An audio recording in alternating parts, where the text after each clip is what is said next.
ଲାଗୁଛି ରିଲାକ୍ସ ଜଗନ୍ନାଥ ଭଲ କରିଥିଲେ ତମେ ପରୋପକାରୀ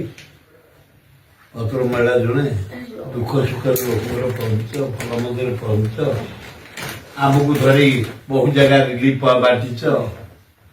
ବାତ୍ୟା ବେଳେ ବନ୍ୟା ବେଳେ ଗରିବ ଲୋକଙ୍କୁ ଛାତ୍ରଙ୍କୁ ସାହାଯ୍ୟ କରୁଛ ଜଣେ ପରୋପକାରୀ ଭଗବାନ ଭଲ କରିଥିଲେ କିଛି ଅସୁବିଧା ନାହିଁ। ଭାଇ ରାନୀ ମ୍ୟାଡାମ ଟିକେ ଆସୁଛନ୍ତି କଣ ଦେହ ହେଇଛି କଥାବାର୍ତ୍ତା କରନ୍ତୁ। ନା ନାଇଁ ପରା କଥାବାର୍ତ୍ତା ହେଲି ପରା ଦିଅ ଭଲ ହେଲି ମୁଣ୍ଡ ଟିକେ ହଉ ଠିକ ଅଛି ହଉ ଭଲ ହେଇଯାଉ ଜଗନ୍ନାଥ ଭଲ କରିଦିଅନ୍ତୁ ଲିଙ୍ଗରାଜ ଭଲ କରିଦିଅନ୍ତୁ। ଆଉ ଖାଇବା ପିଇବା କିଛି ଖାଉନାହାନ୍ତି କୁହନ୍ତୁ କଣ କଣ ଆଣିଛି ଖାଇବା ଖାଇବେନି ନା ଫଳ ଆଣିଛି ନ ଖାଇଲେ କେମିତି ହବ? ହଉ ରାନୀ ମ୍ୟାଡାମ କଣ କହିବେ ଭଗବାନ ଭଲ କରିଦିଅନ୍ତୁ ଈଶ୍ୱରଙ୍କୁ ଡାକୁଛୁ ଆମେ ଜଣେ ଭଦ୍ର ମହିଳା ପରୋପକାରୀ ମହିଳା ବହୁ ଗରିବ ଲୋକଙ୍କୁ ବହୁ ଦୁଃଖୀକି ବିପଦର ସାଥୀ ହେଇକି ସାହାଯ୍ୟ କରୁଛ ତମକୁ ଭଗବାନ ଖୁବ ଭଲରେ ରଖିବେ ଧନ୍ୟବାଦ।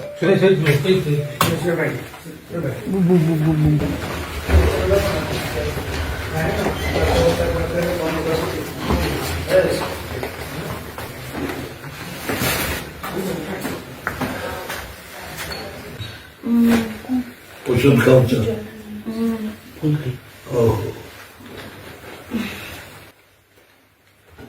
ଆଜି ଟିକେ ଭଲ ଲାଗୁଛି ରିଲାକ୍ସ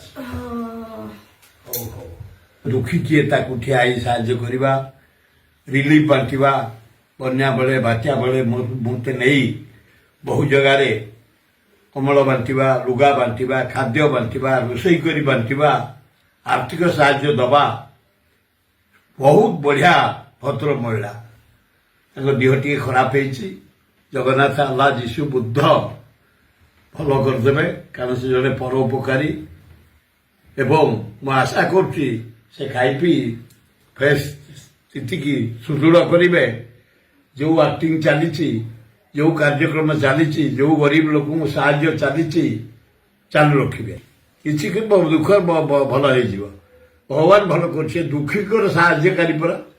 ତେଣୁ ଭଗବାନ ତାକୁ ଭଲ କରିବେ କାରଣ ସେ ଭଲ ହେଲେ ଯାଇ ଦୁଃଖୀଙ୍କର ସେବା କରିବ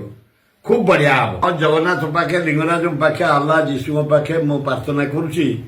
ମା ଲକ୍ଷ୍ମୀ ତାକୁ ସାହାଯ୍ୟ କରନ୍ତୁ ତା ଦେହ ଭଲ ହେଇଯାଉ